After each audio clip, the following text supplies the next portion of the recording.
Welcome back in, ladies and gentlemen, to this new latest installment of Believe in the Rockets, only on the Believe Podcast Network. As always, I'm your host, Cody M. Davis. Please remember to follow me on Twitter at Cody Davis _24. Once again, that's Cody COTYDAVIS _24. And joining me today is, I'm going to call him a secret NBA insider because he always has information. But for some reason, he always want to hold it and just be like, I don't want to say nothing. I don't want to say nothing. And then he want to gloat about it once things become official. You guys already know who it is. Big Sarge, Mr. Brian Belfield. Sarge, what's going on, man? Welcome back to the podcast. Man, hold on before I even say hello. You see, I got the whole team with me, right? Yeah. This Sarge back there with me. This Sarge my publicist. He makes sure I stay on point. Hey, what's going on, y'all? Hey, man, listen, what have I always told you? Sometimes I just like to build, I have relationships over relationships. You're right. Over You're right. You're right. And backstory, when I tell y'all, like, Sarge is one of the most plugged in people that I know. And this is not because this is my brother.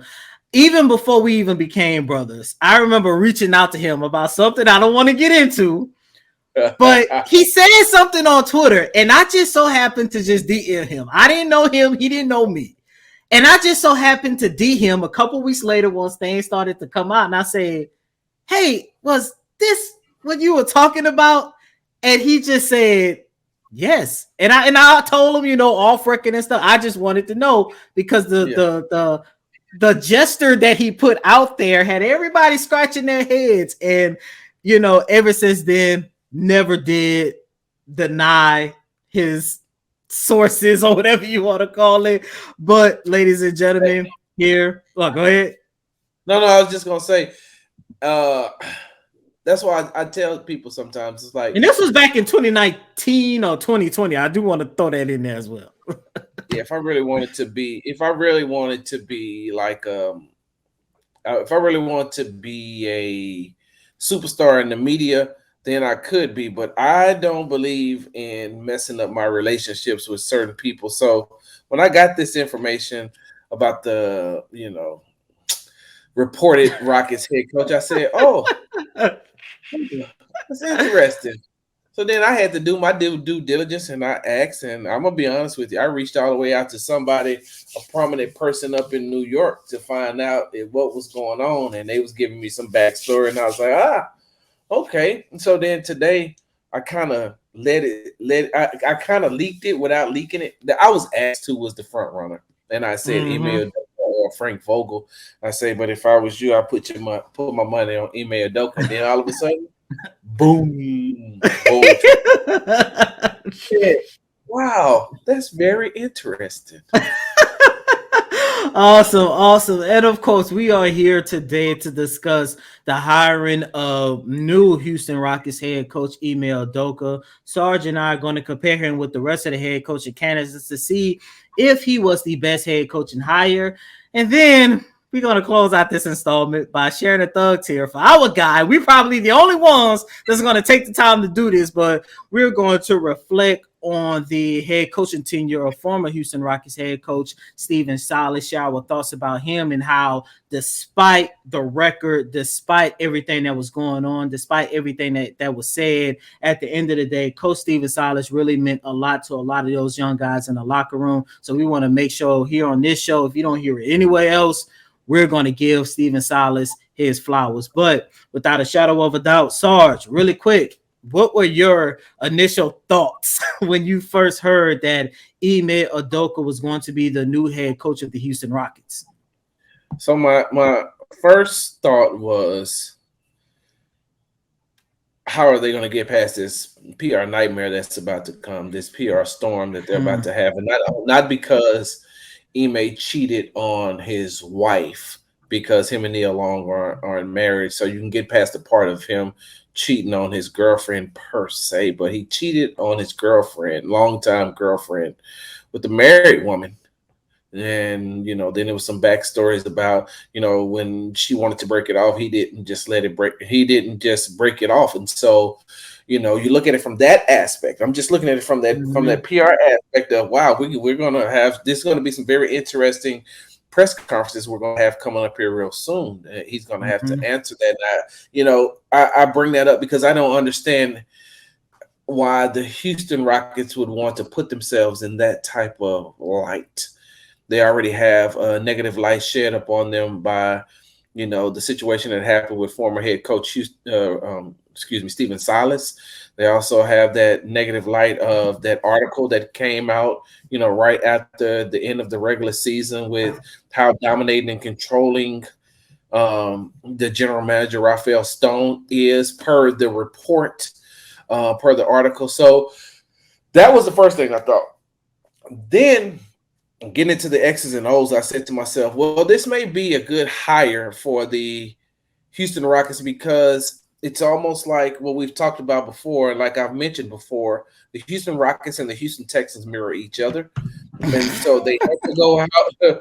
They had to go out in this rebuilding process and get a coach that had some type of credibility to his name. Now, Mhm. morally, no, but when it comes to on the court, the X's and the O's and what he's done, in just 1 year as a head coach, he has that credibility. He has that name that you have to respect him once he walks into the Houston Rockets locker room. Something that those younger Mhm. players can say, okay, this coach got skin in the game. He went to the NBA Finals, and what was there? What they go 6 games with the Warriors? They Yeah, he lost went four six two. games with the Warriors. Mhm. Yeah, so he has that. Here's a guy who's coached.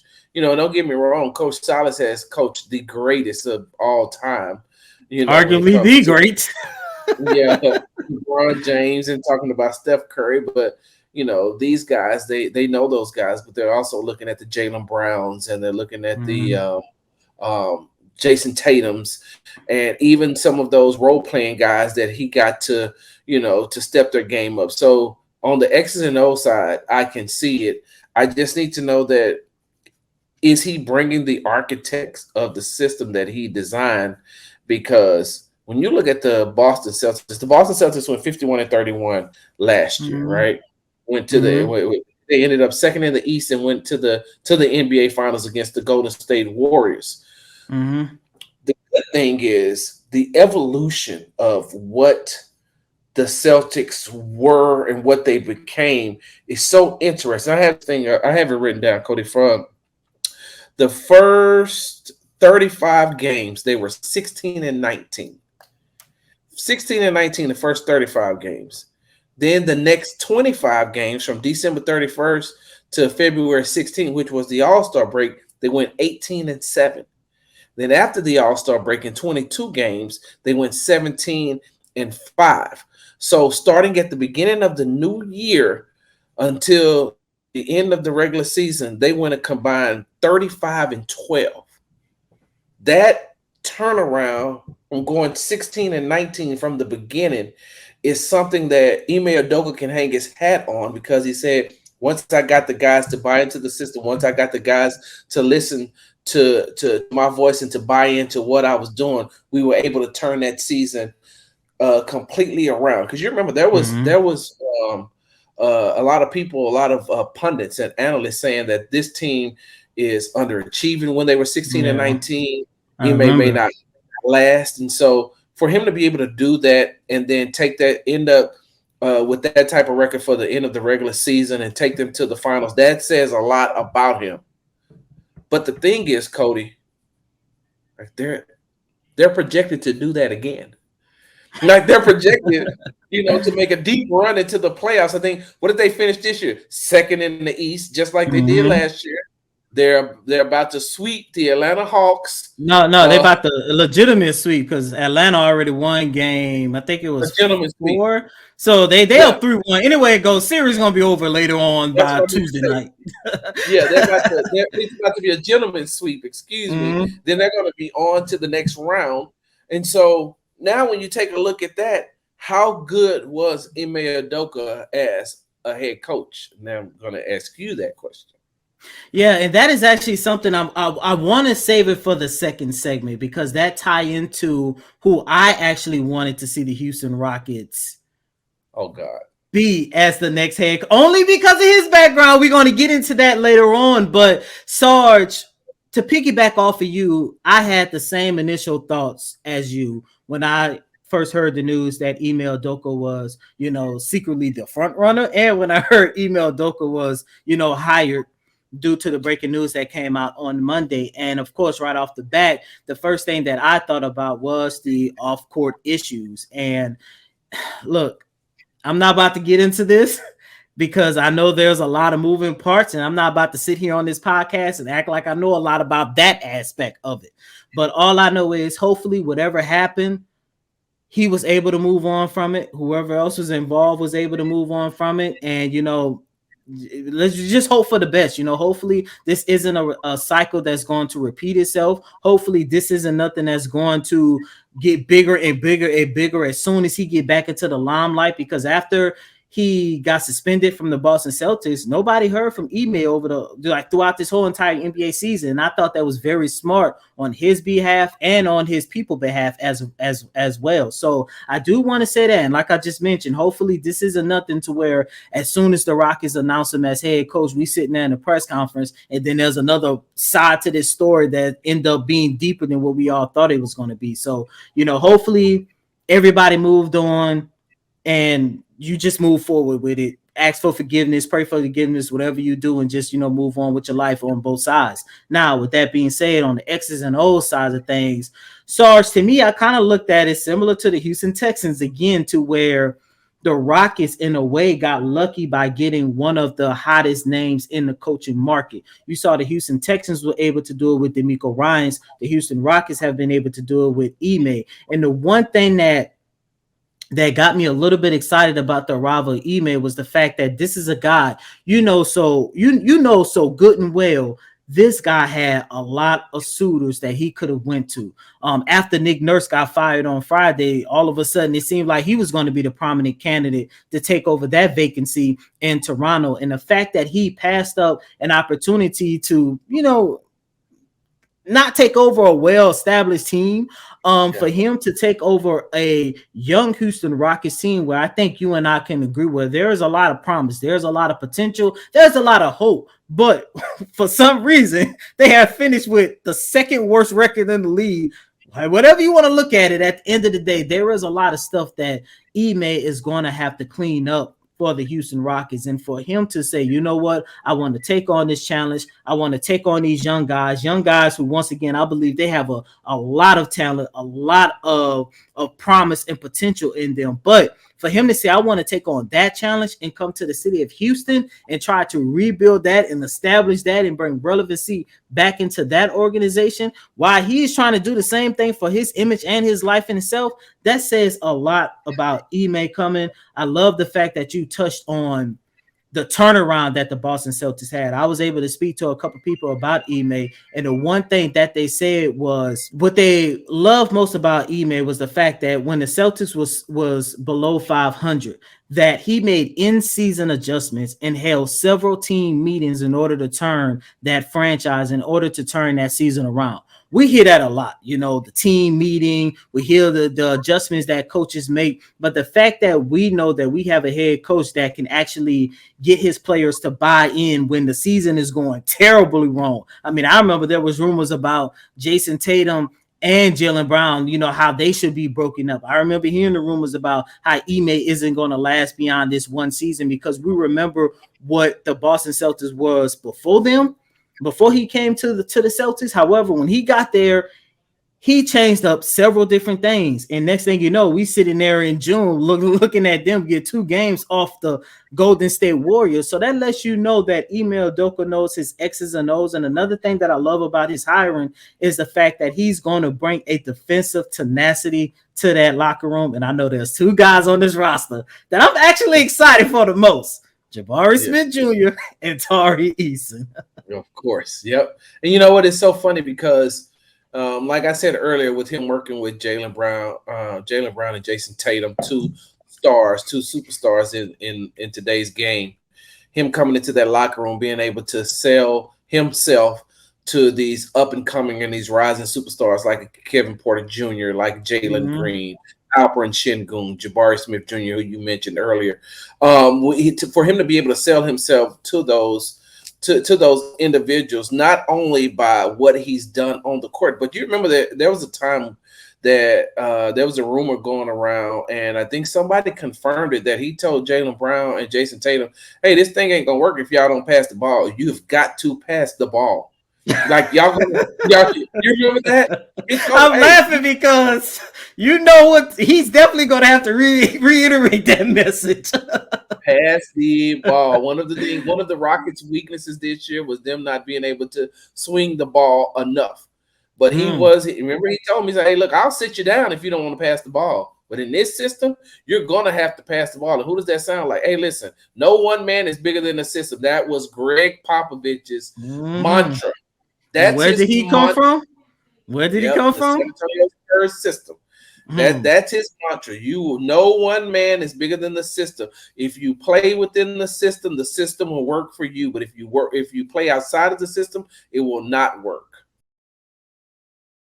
Welcome back in, ladies and gentlemen, to this latest installment of Believe in the Rockets. I know it's been a long time since we got together here on this podcast. But I mean, look, when you are a double beat reporter covering the foolishness and the shenanigans that's going on inside NRG Stadium and the Toyota Center, and for Sarge's case, also Minute Maid Park. But for some reason, Minute Maid has another championship, so that's not really considered foolishness and shenanigans. He actually has a break. I'm a little iffy about that. I can't lie, but it get kind of hard, to like jump on the podcast. But I promise you, once again, going to try to do better. But as we continue to discuss the Houston Rockets hiring of Ime Udoka, Sarge, you brought up a very interesting point that I definitely want to focus in on in this segment. When you was breaking down your initial thoughts about Ime Udoka, you did a very good job breaking down, how he was able to turn the Boston Celtics season around, got him to the NBA Finals. But you also brought up a very good point. What does that say about him as a head coach? Because the Boston Celtics, he came into a situation where the Celtics already had their foundation laid. Brad Stevens basically nurtured, grown all of those guys, Jaylen Brown, Jason Tatum, Marcus Smart. And then down now you see them. I would not be surprised come June that they are not only in the NBA Finals. I won't even be surprised if they would be holding up the Larry O'Brien Trophy, which means that they will be champions of the NBA world. With that being said, in the midst of all this, you do have one season with Ime Udoka to where, yes, he did help do a in-season turnaround, one of, if not the best in NBA history. You still cannot ignore the fact that he walked into a very good situation. A lot of first-year head coaches do not get an opportunity, i.e. Stephen Silas, to walk into a very established, a very well-made situation to where all you have to do is just tweak just the smallest things, and next thing you know, you in the NBA Finals. It don't happen too often.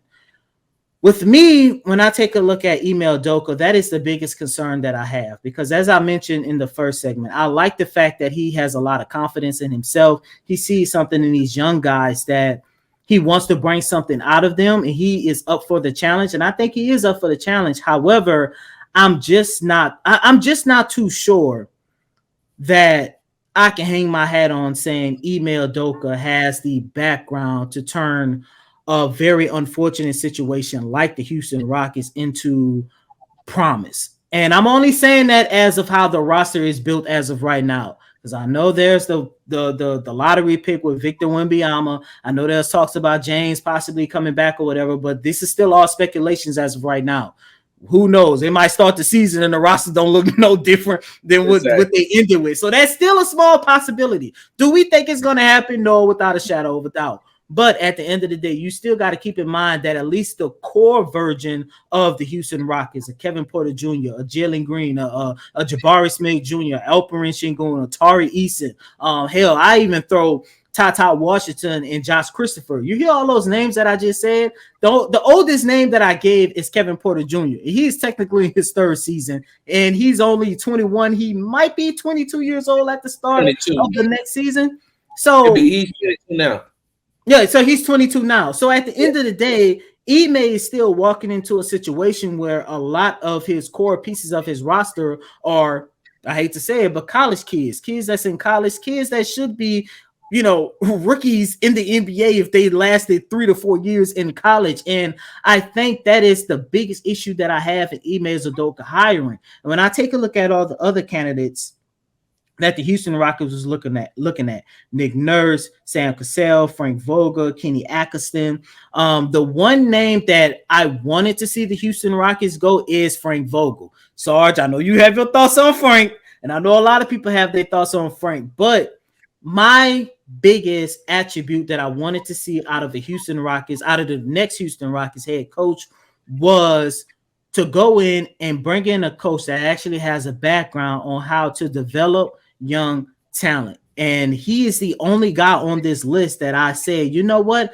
I have a lot of confidence in Frank Vogel because he's been through this route. He took a young prospect in Paul George and made him into, or helped him become, the superstar that he is today. You remember what he did with the Indiana Pacers from 2011 to 2014, 2015, to where he helped those young guys become a powerhouse in the Eastern Conference. Now, I think things would have been different if they didn't have a LeBron James down in South Beach in the prime of his career. Maybe that would have been a little bit different for the Indiana Pacers. But at the end of the day, I think out of all of these candidates, I would have had a lot more confidence in saying Frank Vogel could develop young prospect talents, unlike Ime Udoka, who, once again, we only know what he did in Boston in that 1 year where he walked into a well-made system. And when you take a look at his core guys, like a Jaylen Brown, like a Jason Tatum, those guys were already all-stars by the time Ime Udoka took over as head coach.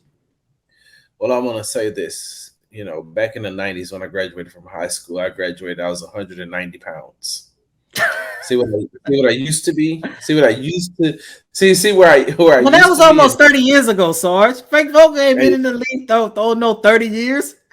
Doesn't matter. It's a whole different game back then. It's a whole different time frame, whole different NBA back then. So you're right. Couple of things. One, I don't like Frank Vogel because he only coaches on one side of the floor, and that's the defensive side of the floor. Two, I I give didn't you like. that. I don't like Frank Vogel because even during his last years, in year two with the Los Angeles Lakers, they didn't even want him there anymore. LeBron and them had gotten to even when they won the championship in the bubble, LeBron and them wasn't listening to Frank Vogel. They would listen to that star-studded assistant coaching lineup that included yours truly, Lionel Hollis and Jason Kidd. So they had like four former coaches, former head coaches on that bench to help Frank Vogel. So Frank Vogel actually became just a figurehead. When it was time to get rid of Frank Vogel, LeBron James was one of the most vocal persons about getting rid of him because he didn't respect him anymore. And once he lost that respect for him, it was over. It was done. He couldn't do anything else. And so imagine how that would be with him coming in at this time, being very receptive for having a job back in the NBA, being a head coach. But then you're getting pretty much the exact same thing that you had with Coach Silas his last 2 years here, and just a figurehead because Rafael Stone will still be there, still hovering over everything that happens. And I'm not saying that, I'm saying what I seen, not what I seen and what I know. When it was time to do the press conferences at the end of practices, here we have Rafael Stone. I'm saying to myself, man, I've seen him more than I've ever seen Daryl Morey, period, with the Rockets organization. So, that would have been one thing with Frank Vogel. So, and I think that he could have lost that locker room quick because they'd have been like, okay, Frank, we get it, but we don't get it. The person who I would have loved to have seen at least get an opportunity or a chance, but I feel like he's fell under the Eric Bieniemy umbrella, and we know Eric Bieniemy used to be who's the offensive coordinator for the Washington Commanders. Now used to be the offensive coordinator for the Kansas City Chiefs. They say, well, we don't know what you can do as a head coach. He lost out on some head coaching positions in the NFL these past couple of years because they're like, well, we don't know if you're how good of a coach you can be because we've only seen you coach under Andy Reid. That's the same way I see with Sam Cassell.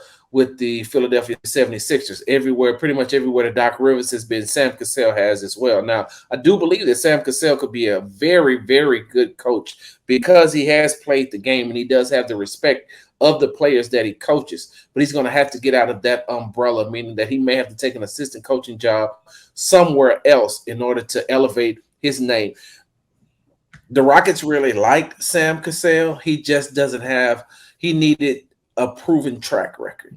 Now, if, like I said, with Ime Udoka, I still feel that they've gotten a guy that Rafael Stone could still control a little bit because he's just grateful to be back into the NBA. He doesn't really have a leg to really stand on except for what he's done in the past, of course. But, you know, anytime you may try to implement your own coaching style, then it's always going to be, well, I gave you your opportunity. I gave you your chance. You know, nobody was going to hire you as a coach, not as a head coach. So, you know, that's the reservations that I, you know, further reservations that I have with hiring Ime Udoka. Nick Nurse should have been the coach. Nick Nurse should have been the coach because Nick Nurse knows how to develop talent. You have a guy who coached the Houston Rockets G League affiliate, Rio Grande Valley Vipers, to a G League championship. It's not easy to do. That's not easy to do when you're trying to develop young men to not only help them develop their games, but help elevate them back into the NBA. You know, help those guys get back into the NBA. So there's a lot of core development because you're coaching players who the NBA says, we want to give you a chance, but there's still a lot more you have to do before you can get to this level.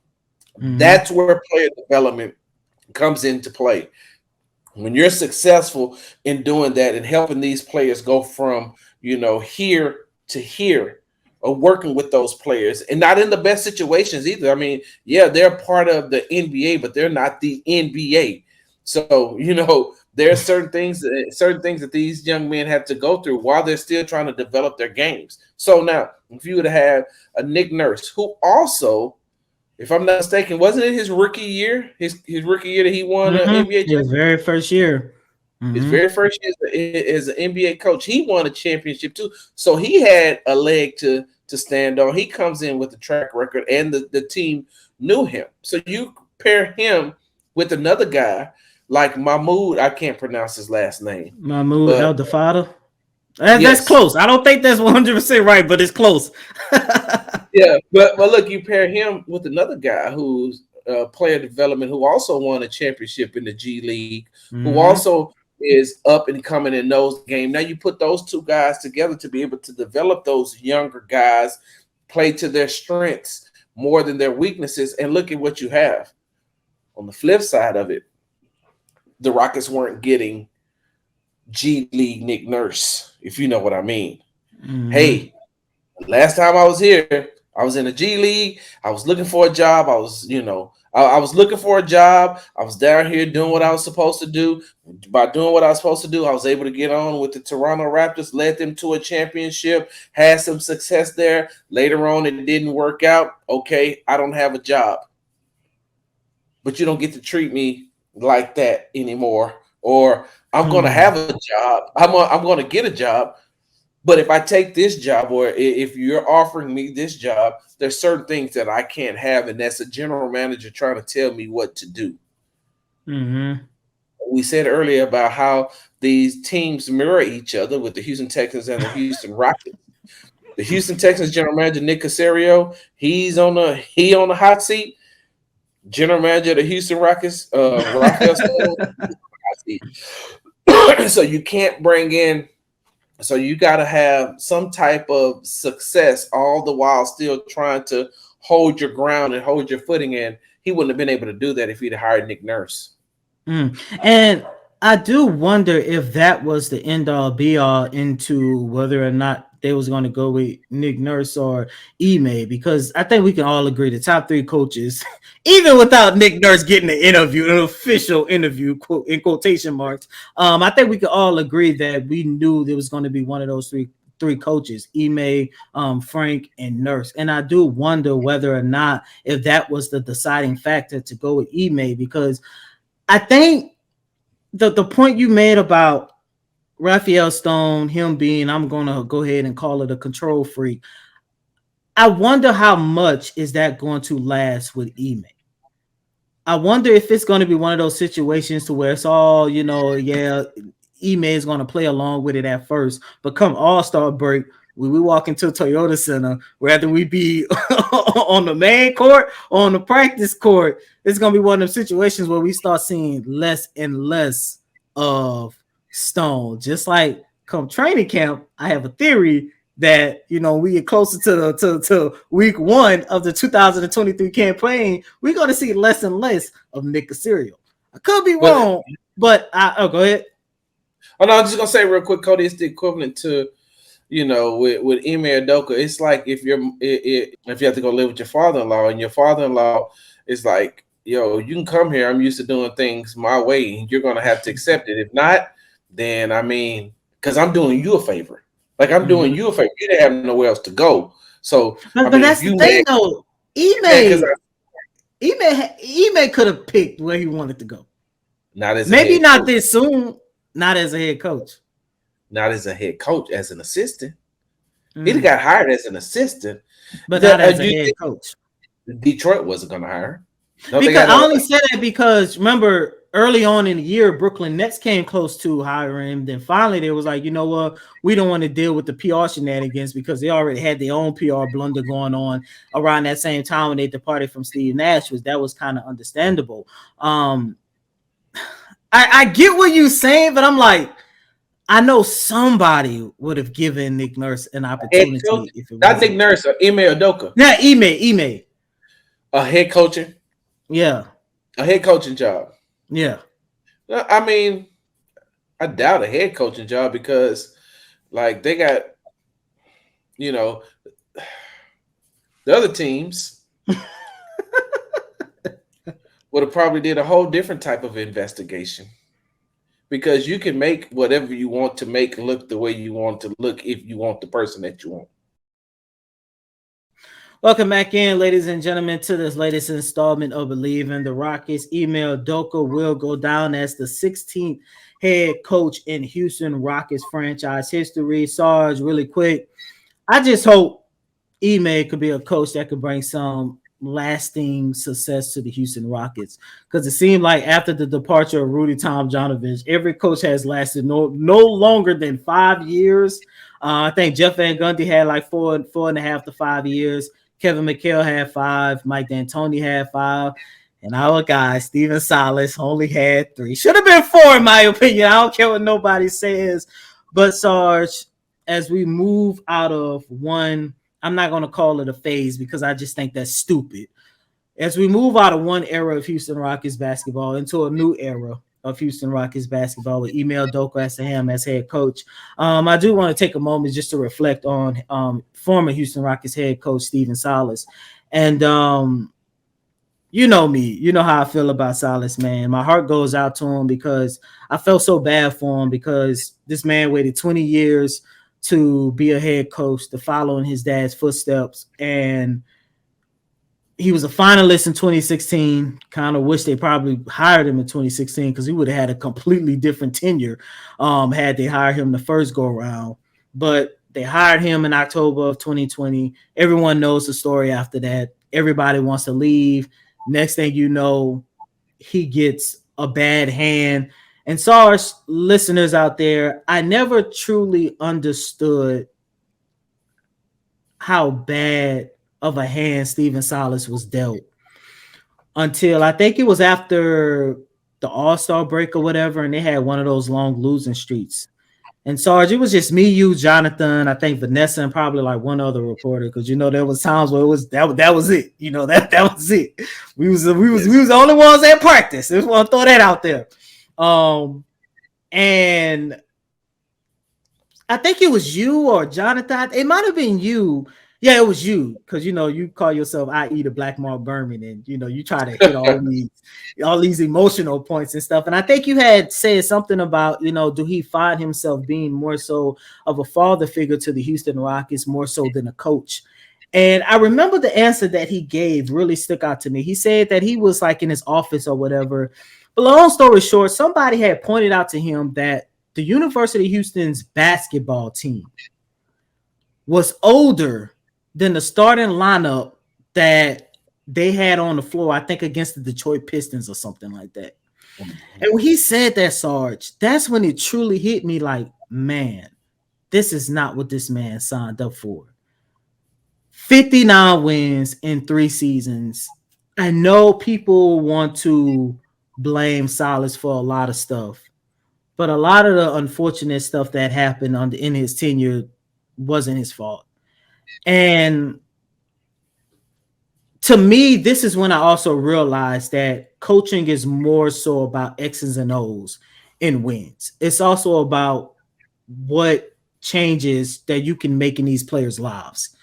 And when you saw, like, the one thing that I appreciated the most out of Jabari, out of Tari, but more so out of Jalen and especially Kevin Porter Jr. was the fact that every single night they went out there on that court to play hard for him because they truly like legitimately loved him. And it's going to be interesting how Email Doka is going to be able to develop relationships with these players. But, you know, Silas's coaching tenure is a testament that a lot of times it's not about X's and O's. It's literally about trying to be there for certain players just to help improve their lives off the court or whatever the case that might be. So, a couple of things. I hope I have enough time to be able to say a couple of things real quick. Before I get to my sentiments and how I feel about Coach Steven Silas, I will say this real quick. So, this is what I feel like the Houston Rockets are going to do and what's going to happen. Do you remember the year, the year the Tampa Bay Buccaneers won the Super Bowl with John Gruden? Mm-hmm. Remember who was the coach before Gruden? Tony Dungy. Oh, Tony Dungy, yeah. And then Tony Dungy leaves, and then all of a sudden, this team goes to the Super Bowl. And what happens after that? Gruden goes back maybe one more time. Then after that, when he has to coach his own team, then what happens? It goes into the toilet. Now I'm not saying that that's what's going to happen to the next head coach of the Houston Rockets, Ime Udoka. But what I will say is this: is that for the last 3 years, Coach Silas has laid the groundwork and the foundation and the temperament and the mindset of these young men to be able to cope and play in the NBA. Hmm. Now, the X's and O's may not have been as successful as the franchise would have wanted them to be, what Tim Fertitta, the owner of the Houston Rockets, may have wanted them to be, what Raphael Stone, general manager, may have wanted them to be. Hell, I would even say may not have been what Coach Silas wanted them to be, because if it was, then we'd still be talking about him as the head coach right now, and he would have more than those 59 wins in 3 years. But what he did was he laid the foundation for these young men to become men, for Hmm. these young men to be able to survive and cope in everyday life in the NBA, which isn't easy, especially for a teenager like Jabari Smith Jr. So when you lay that type of foundation, now all Ime has to do is come in and continue to build on that, when Coach Silas should have been given at least another year in order to build on what he started. Even if it's not another year, give him a half a season. And if you see it's not going in that direction, then replace him. Put John Lucas in there for the rest of the year, and then hire your coach at the end of that season. But with this foundation already laid, so Ime Udoka only got to teach Victor Wembanyama, Scoot Henderson, or Brandon Brandon Miller, or Miller. whoever, yeah, or whoever the rookies that they bring in. Is now you're getting a third year, you're getting a fourth year KPJ, right? You're getting a fourth Hmm. year KJ. You get a fourth year KPJ, a fourth year KJ. You're getting a third year Jalen Green, a third year Alperen Şengün, a third year Josh Christopher, a second year. So you see what I'm saying? Of course, Jalen is going to be different from his rookie year to his third year. He's been through 2 years of knowing, okay, all right, we got to back to back. I got to do this. We got to play 3 games in 5 days. I got to do this. All right, now I'm starting to see the court better. So that foundation and the groundwork has already been laid by Coach Silas. And now, look, by Coach Silas, Tony Dungy. Now John Gruden is just going to come and take that team and make them successful. So they get a little bit of success next year. They get a big success and keep going on and get themselves back into where they used to be during the James Harden years. Then all of a sudden you say, wow, look at all they needed was Ime Udoka. Well, no, don't discount the fact of what Coach Silas did.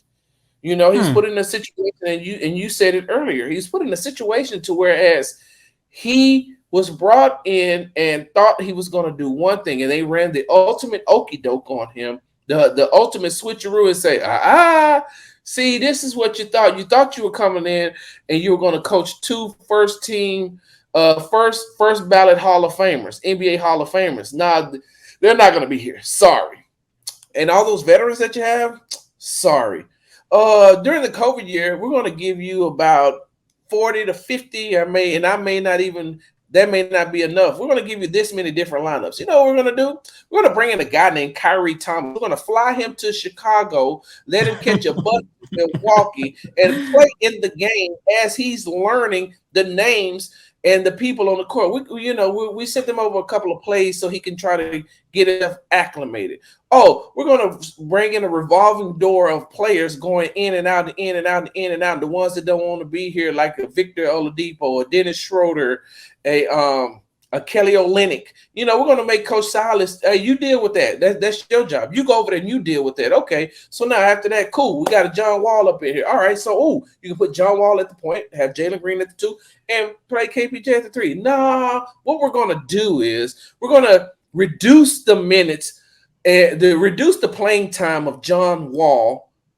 And not really, we're going to propose that we reduce his playing time. Excuse me. We're going to propose that we reduce his playing time. And then when he says no, we don't have a problem paying him. We'll give him the money. That's no problem at all. But he's not going to be in this rotation because we already have a mindset that we're going to tank, and we're trying to get draft picks. We're trying to get in better position to get a draft pick. So Coach Silas, even though you got a guy over here who could help you out when he's healthy, if he gets hurt, then that'll be on him if he's playing. But you know what? We're not going to give him the opportunity. So what we're going to do is we're going to take this point guard away from you and then make you play with a bunch of shooting guards. Oh, well, we drafted a point guard, but we're going to send him down to the G League and let him play sometime. All the while, we got a disgruntled veteran that's still here wondering why he got left on the boat while everybody else is gone, and Eric Gordon. Fine. So you make it work, Coach Silas, and if you don't, we're sorry. I mean, we gave you the opportunity. We gave you the chance. He was set up for failure from the jump. Now, like I said, as long as I got a couple of minutes, let me have this. See the type of impact that he made when it came to Kevin Porter Jr. Yes, Kevin Porter Jr. had that one dust up that had a lot more to do with Christian Wood than it did with KPJ. Had a lot more to do. Notice that once they got rid of Christian Wood, everything kind of seemed to change a little bit. And when KPJ locked in, focused in, and was very thankful and appreciative of Coach Silas, look what happened. A lot of people still want to well, KPJ has he has some bad behavior. Yeah, well, tell me the dust up that he had this year. Not 2 years ago. Tell me how he's been disruptive this year. Matter of fact, since you want to talk about the Rockets locker room and how they have no guidance and no leadership, and Coach Silas just lets them run wild and free, then where? Show me the example. Show me. Because I know that I'm there on a consistent basis. You're there on a consistent basis. So show me. Because if that was the case, then you wouldn't have a Jalen Green coming out saying, hey, I let Coach down. We're not going to let him. Did he say he called Coach Silas? Yeah, he called Coach Silas after that game where Dame dropped 70 points. And right after that, they said that, look, we got X amount of games left, and we're going to play hard for Silas, and we're going to play hard for our name. We're going to play hard for our locker room. And look what they end up doing, winning, 10 of their last, 17 games? You see what I'm saying? So you have that, like you have Coach Silas being able to instill that into those young men, and they're taking pride in that, knowing because they know as well. A lot of those players they see what's going on. They see they a lot of I put it like this: a lot of them knew that Coach Silas was set up this year way before others figured it out. A lot of them already Mm-hmm. knew. They went out there and they did their best. That's why KPJ was so hurt, that he got injured. That bothered Mm-hmm. him the most because he knew that if he would have been out there, he could have won a couple of more, helped them win a couple of more games, and maybe, just maybe, that would have saved Coach Silas's job. But it didn't, which brings me back to the person who started all of this and why I never want to see him in a Houston Rockets uniform ever again. I'm going to go on record saying this. And if he comes back and he never wants to talk to me, guess what? I'm a 51-year-old man. I don't need friends. You got Whoa, to speak. whoa. I know you're not about to say what I'm about to say, mister. He built the Toyota Center. Oh, okay. Go Hey, ahead. Speak listen, your truth. hold 10 on. toes down, sorry. 10 toes Yeah, down. always, always 10 toes down. Always. I never want to see him in another Houston Rockets uniform again unless he's retiring. Unless he's signing a one-day contract to retire as a Houston Rockets. And he never has to talk to me one-on-one or whatever the case may be. I'll just get whatever I need to get. You can't kick me out of the press conference, so I'm going to still be there, listen to what you say. I ain't got to ask you a question ever again, but I have to say this. Westbrook? And what I'm Clint about to Capella? say, Chris hey, look, Paul? what I'm about to say to you, Cody, is something that was told to me by former players and NBA execs right after the final buzzer, right after the Washington Wizards game, when the Athletic dropped the article about Coach Silas not having his job, not being brought back, right? Mm-hmm. I was told, if James Harden comes back to Houston, we're going to give him, if James Harden comes back to Houston, that's a big FU, middle finger, flipping the bird, however you want to say it. You know, they did that on Friends. That's a big FU to Coach Silas. And a lot of African American players and a lot of African American, you know, people that have some type of say so a lot of them that look at it as, James Harden, look at how you did a African American, look at how you did that black man. All this started downhill because you didn't want to be there anymore and you wanted to do what's best for you, so you worked your way out of that and went to Brooklyn. Then you worked your way out of Brooklyn and you went to Philly. Now you're in Philly and it's not your team, it's Joel Embiid's team. You're just a contributor. Now you want to leave from there and you want to come back to Houston so you can run things because Houston is your city. But why you just couldn't stay here from the jump and play for Coach Silas? Why couldn't you just stay here from the beginning? Why couldn't you be Dame Lillard? Why couldn't you show some type of loyalty? How come you couldn't stand 10 toes down in the city of Houston and say, I'm putting an H on my back and wherever we go from here is where we go, but I'm not leaving, I'm staying right here. You ran during adversity. You ran during adversity from the Houston Rockets. You ran during adversity from the Brooklyn Nets. You're running from the Philadelphia 76ers if you try to work your way or get back to the Houston Rockets. And for what? I don't know if anybody else has paid attention. Yes, James led the league in assists this year, if I'm not mistaken. Oh, yeah, he did. Led the league in assists. But hell, how hard is that to do when you're just throwing it into the MVP? Like, it ain't hard to do to throw it into Joel Embiid. Okay, I got it. Could you imagine? Look, if they're not playing the Brooklyn Nets, right? Of course, you could sit Joel Embiid out against the Brooklyn Nets and let James Harden, be the man. But what happens when you have to advance to the next round? James Harden can't be the man against teams like Milwaukee. He can't be the man. He couldn't pull off what Jimmy Butler did against the Milwaukee Bucks. He can't be the man against the Boston Celtics. I don't see. He can't lead a team. He can't lead a team anymore to a championship. So what are you bringing him back here for? Back into the situation where it's my city now. It's my locker room. Y'all gonna do what I say. I'm not listening to y'all. Y'all are kids to me. And even though I have respect for all of y'all, in which he does, I got respect for all of y'all, but y'all are kids to me.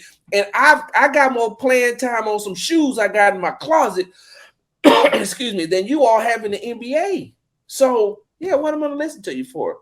When is the last time you known James to be able to lead anybody? Don't get me wrong. I'm not saying that he can't teach a player like a Jalen Green or KPJ some moves on the court, but the NBA is all about 50% on the court, 50% off the court, because you can thrive in that 50% on the court, but if you can't maintain that 50% off the court, it's going to ruin your on the court experience. So coming all the way around, James Harden, if he comes back to Houston, I'll say you are the one. I will echo those sentiments and say that you are the one that got Coach Silas fired. And with that being said, hey man, I miss you, Coach Silas.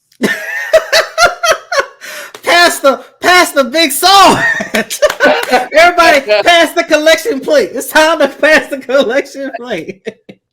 Sarge, man, look, you hit the nail right on the coffin about everything, man. Look, and that's part of the reason why I also don't want to see James Harden back in Houston. And I'm not about to turn it to a do you want to see Harden back in Houston or not, or whatever the case might be. But I just cannot get over the fact that when you take a look at a guy like Coach Stephen Silas, who, like I mentioned, 20 years, to follow in his father's footsteps, 20 years, he has been around this game for his entire life. And the one thing I always harped on is his players' development. And I do want to ask you this, because I think this get lost in the shuffle in terms of other reporters who try to blame Stephen Silas of what the Houston Rockets have been through over the last 3 years. Fans, when they try to blame Stephen Silas over the last 2 years, that whole scenario that you gave from the time he got hired in October all the way up until a time when the Athletic was the first to report that Coach Stephen Silas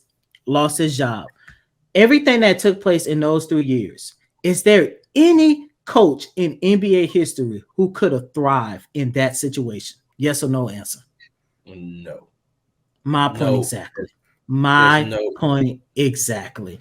And look, you brought in MA, you could have brought in Vogel, you could have brought no, in. you ain't gotta do all that. You could have brought in Popovich, you could have brought in Phil Jackson, you could have brought in Red Auerbach, you could have brought in Pat Riley. Hell, you could have brought in Eric Spoelstra. You know, those are 5 names that are top 10 in NBA coaching history, and none of those guys would have thrived in that situation. And you know they wouldn't, because all 5 of those guys got ghosts that they coach. Some of multiple ghosts that they coach, i.e. Phil Jackson, who, by the way, for some reason isn't looked at as good as he once was. Oh boy, you know, Sarge, sometimes I know growing up your parents told you this. Sometimes it's good if you ain't got nothing else good to say, just shut your damn mouth. I know you was told that as a child. I was told that as a child. You know, sometimes I just think certain people should have learned that, and Phil Jackson is one of them. But that's neither here or there. I say all that just to say that is real quickly. Go ahead. One day we'll have this discussion on how Phil Jackson isn't a really good coach. He's just a really good motivator. Oh, I mean, look. One day we'll get into why Tex Winters, excuse me. We'll get into why Tex Winters really should get way more credit than Phil Jackson, but that's you ain't gotta tell me, because you know me. I stand by my criteria, and just like I did with the Ime versus Frank Vogel thing, I do that same thing with Phil Jackson. Because it's easy for you to win 10, 11 championships when you coaching Michael Jordan, Kobe Bryant, Shaquille O'Neal, and Scottie Pippen. You better have at least 8 on your resume. That's all I'm trying to say. No disrespect. Yeah, and Dennis Rodman. Look, no disrespect to and Paul Gasol later on down the line. Look, no disrespect to Phil Jackson. However, there's a guy by the name of Tex Winters who Michael Jordan, Kobe Bryant, and Shaquille O'Neal. Go back and look at those documentaries. Every time they try to start talking about Phil Jackson, they go out their way to talk about Tex, especially that guy that's wearing number 24 on your left side of your shoulder. Yeah, especially him. But that's another topic for another day. But my bad, I didn't mean to get that, but I know, he wanted to talk about Black Lives Matter, and I'm saying to myself, the damn show should matter to you, because you wouldn't be nowhere without him. Well, you know what? I'm not even gonna get into that, but let's stick to him. But shout out to Coach Steven Silas, man.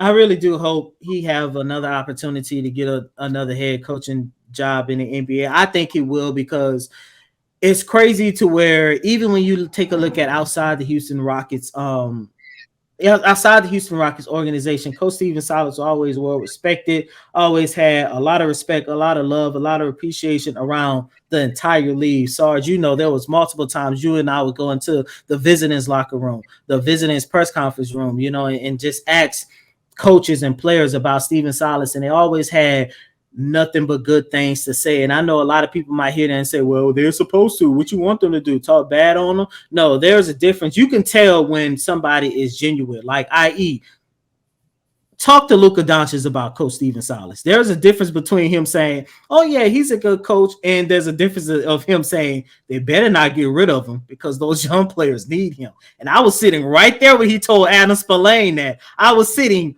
right there, you know. And but Coach Steven Silas, awesome man.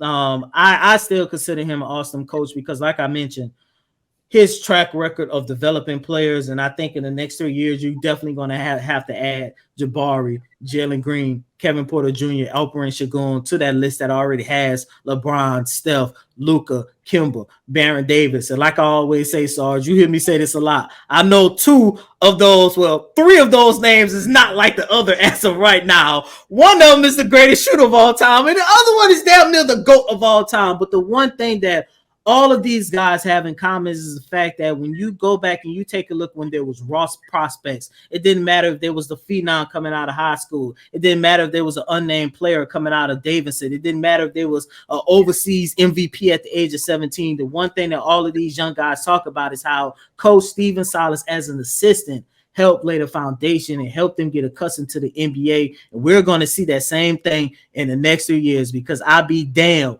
when Jalen Green become an all-star here in the city of Houston, Kevin Porter Jr., Jabari Smith Jr., there's going to be two people in the Rockets locker room that's still going to be bringing up how much credit you give Coach Steven Silas. That's going to be me and you. I don't care what our side colleagues have to say. Don't care what the fans got to say. You got to give respect to Coach Steven Silas because at the end of the day, this man laid the foundation that's going to help a lot of these young guys, whether it's here in the city of Houston or beyond. Well, we got to take up offering for you too now, right? Love man. Offering. I took up tithes and offering. Take up a love offering for you. Hey man, we got to do it. But once again, man, shout out to our guy Steven Silas, man. But that's all we have in store for you guys on this latest installment of Believe in the Rockets. Please be sure to follow on all your favorite podcast streaming services. Once again, I'm your host Cody M. Davis. Please remember to follow me on Twitter at Cody Davis _24. Once again, that's Cody COTY DAVIS _24. And you can find me at Twitter at Big Star Sports with the Z at the end, and you can find all my articles at Rockets Wire USA Today. Until next time, ladies and gentlemen, peace.